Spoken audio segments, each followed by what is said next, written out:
Hi, I'm Gary Bell, and this is an interview which I'm doing with my good friend Claudia Christian, star of big screen and little screen. Um, Most notably, her credits include The Hidden, which I hope to talk about later on, and also Babylon 5. You're quite a famous person, aren't you, Claudia?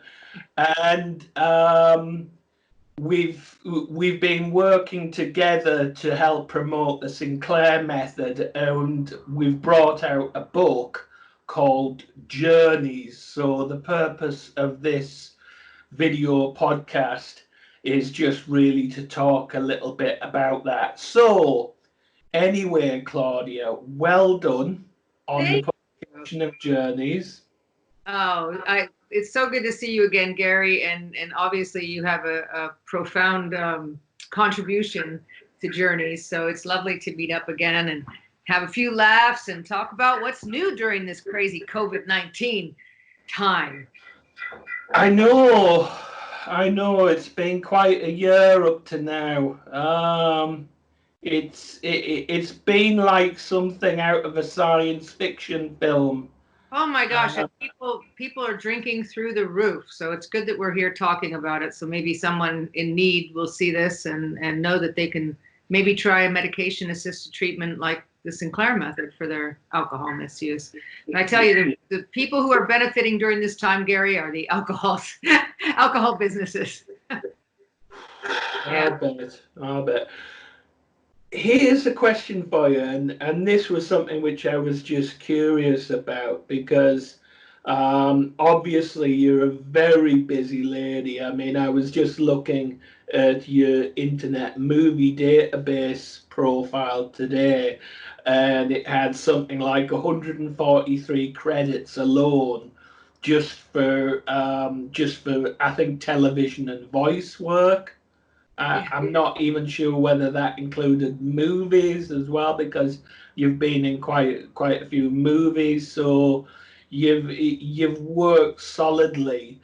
And I mean, I don't know how you fit in all the time to do that, and also to promote the Sinclair method. But my question to you is just, I mean, you brought out One Little Pill in 2014. You'd published Babylon Confidential 2 years prior to that, which was your memoir, in which you bravely and openly spoke about your experience with alcohol addiction and your experience of the Sinclair method. And now you've come to put together this anthology. I think it's fair to call it an anthology, isn't it? Yeah, it is a collection of stories from people that have really been on TSM, and it's not swayed in either way. You get stories of people who didn't do so great and stories of people who did well. Yeah. My question to you is how long had this been in your head to actually do this book? How long had it been an idea? It's funny because people always say that books are a decade from conception to actual holding the book. I would say it's a good. I think it was a good 6 years at least, 6 to 8 years that I started thinking about collecting the stories of people that I was helping informally. But back in 2010, especially when I started doing phone calls and Skypes with people from all around the world, and I was just helping them. I had no counseling credentials at that point, no peer support credentials. I just wanted to help people. And that was before C3 Foundation launched in 2013. So it was really in the very beginning of my own recovery with TSM that I wanted to help people. So by doing that, about a year later, in 2011, I started to remember all these stories because we would keep in touch via email. All the people that found naltrexone and did well. Some of them didn't comply. Some of them, went back to heavy drinking. Some of them forgot their medication. Others literally took it for a few months, like you did, and went, "Okay, I'm sober." So I had all these different takes on it, and that's what got me thinking about, not just the biological aspect of addiction, but also the reasons why we drink, and how people do sort of, you don't give much credit to trauma, childhood trauma in particular, that plays a part in any substance abuse, or most substance abuse. I won't say all. And so that got me thinking, wow, I should really, just for anecdotal experience and to be able to share this information with people in the future, I should be keeping track of these people's stories. That was the original impetus for the idea of Journeys, but it was scientific research. But as the years went on, I realized, this is actually a great tool for people who are on the Sinclair Method, so that they can identify with people's journeys, so they can really see, wow, I don't feel like I'm a classic extinction person. I see all these people online, and they have different experiences, or I have a side effect that I've never heard of. Now you can read this book and really get a chunk of individuals, a nice, from all over the world that have tried this, and everything that came along in their experience. So to answer your question more succinctly, I would say between 6 and 8 years, at least, from conception to kernel of thought to light bulb moment to, hey, here's a book.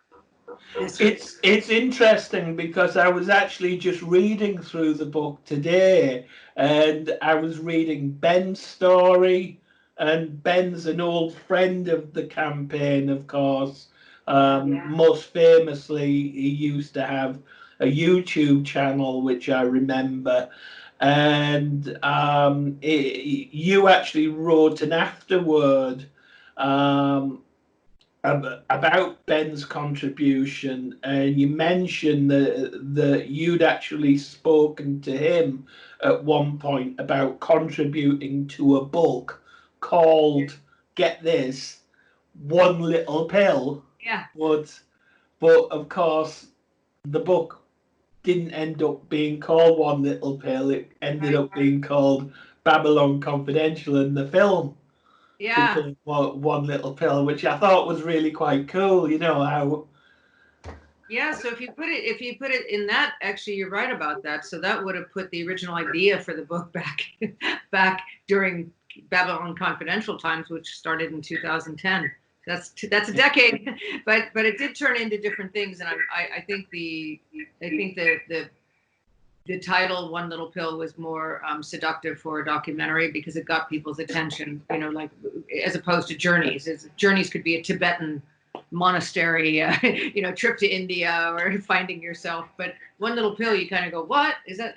Unless you're thinking of Alanis Morissette, but that giant little pill. Anyway, it turned out well, and Ben's also an artist like you are. I'm sure you know that. Yeah. Both of you have very strong styles and are awesome artists, which is interesting that two of the oldest timers on TSM, or who use TSM, are also massively artistic.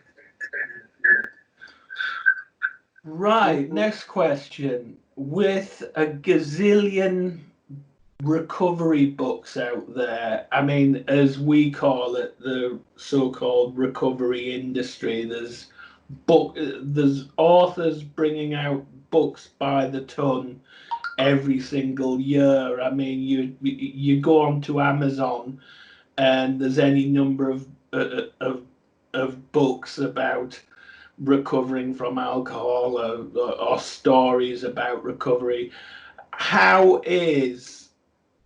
I mean, I'm not even sure whether I necessarily like that word, recovery, for one thing, but because it means different things to different people.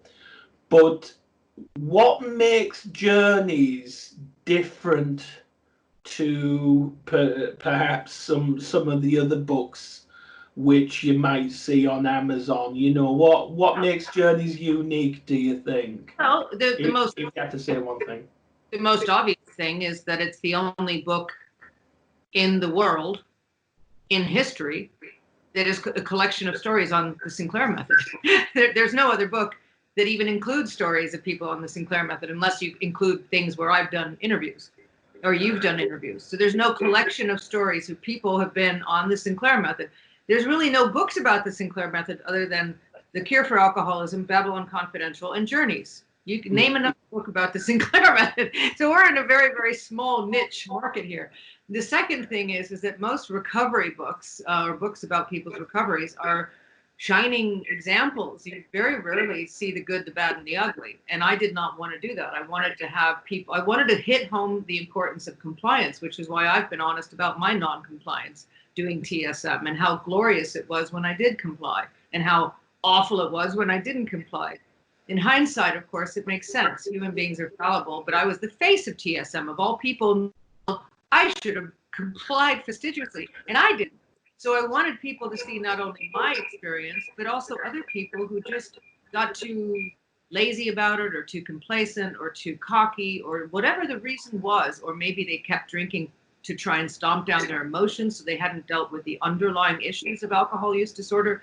Whatever it was, I wanted people to see a variety of not necessarily all happy things.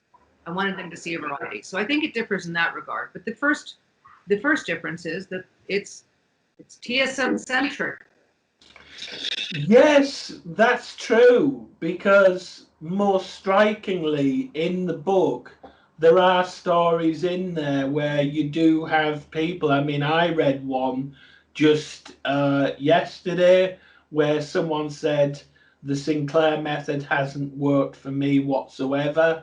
Mm-hmm. And I just thought, wow, you don't see that in something like the big book of Alcoholics Anonymous with the testimonials. They're all nice and cherry-picked testimonials. Yeah. And that is kind of it's kind of like ballsy in a way, actually. But first of all, you have to address the figure, which in my experience, once again, anecdotally, over the past decade, I would say that I have met and worked with a handful, and that's literally less than 5 people who are definitely did not respond to naltrexone used in a targeted manner, meaning that they were genetically that little percentage that simply it didn't work for, and they went and tried different medications in different ways to stop drinking. But those 4 or maybe 5, I can't really remember the specific number, but it's that small. Though that cluster of people is so tiny compared to the people that it has helped and that do respond positively to naltrexone. But I wanted to include somebody in the book because it's realistic. There are people out there. I had one gal that I worked with for 2.5 years who complied, who got up to 100 milligrams, who did everything right, including having AF days and doing good endorphin-producing activities, and still her drinking did not budge. And I had to say at the end of the day, you know what? It ain't going to work for you, sweetheart. Then she tried baclofen and a couple other things, and she's fine. She's sober now, happily. So I wanted to give people hope of saying, if this doesn't work, there are other medications available. But this is not the end all, but there's a good chance it will work for you. So give it a shot. But yeah, of course I wanted to include something in there that was realistic. It doesn't work for everybody. Nothing works for everybody. AA doesn't work for everybody. TSM doesn't work for everybody. And with TSM, you have to be motivated in order to be compliant, period. Yeah. So it's been 2 years, over 2 years since we've last done one of these interviews. It was, in fact, my 5th anniversary was the last time that we did one of these interviews. And I think a few things have changed in the last couple of years, haven't they? The landscape's changed slightly, and I just thought I would ask you about that because I've noticed that you've had some involvement with RIA Health, and there's Katie who's come on board with her YouTube channel, and there's little different developments like that, and there's the Sinclair Method UK now, and things have changed. Also, the social media networks have changed a lot. So what are your thoughts on that?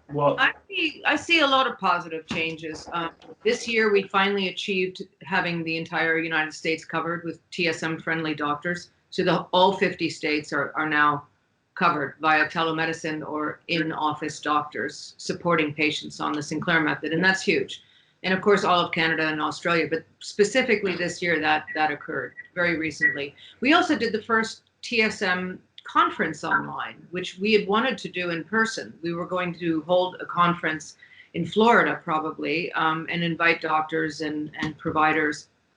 And because of COVID-19, we ended up doing it online. It was very successful. And so that was something that was really great.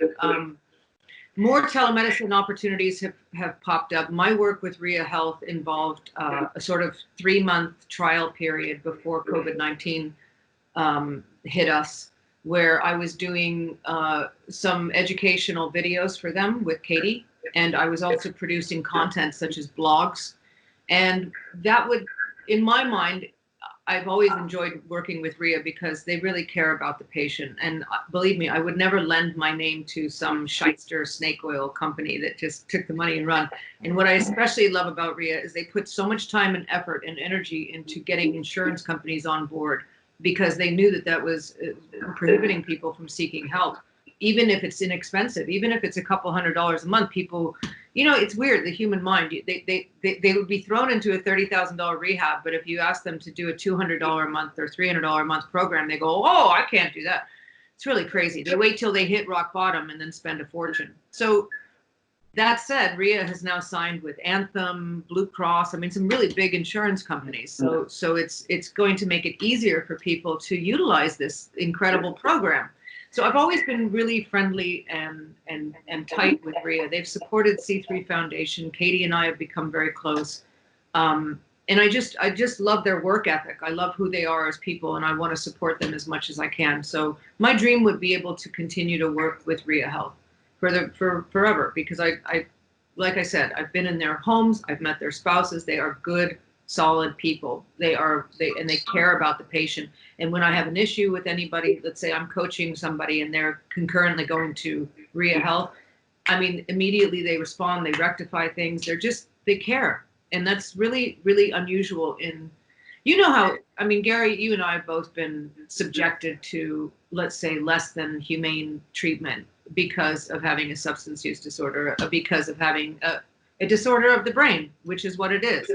And we've been humiliated, shamed, and you know, stigmatized, and it's not a good feeling. So when you have somebody who embraces you as a human being and really tries to find a method to create a new life for you without alcohol damaging it's empowering, and it makes you feel good about yourself.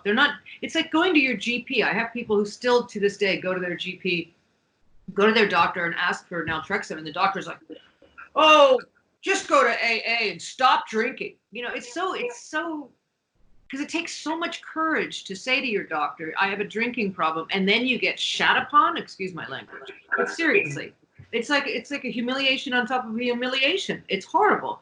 So to go to a place with, this is all they do. They work with people that misuse alcohol and want to decrease or stop their drinking. That's all they do. They're specialists per se.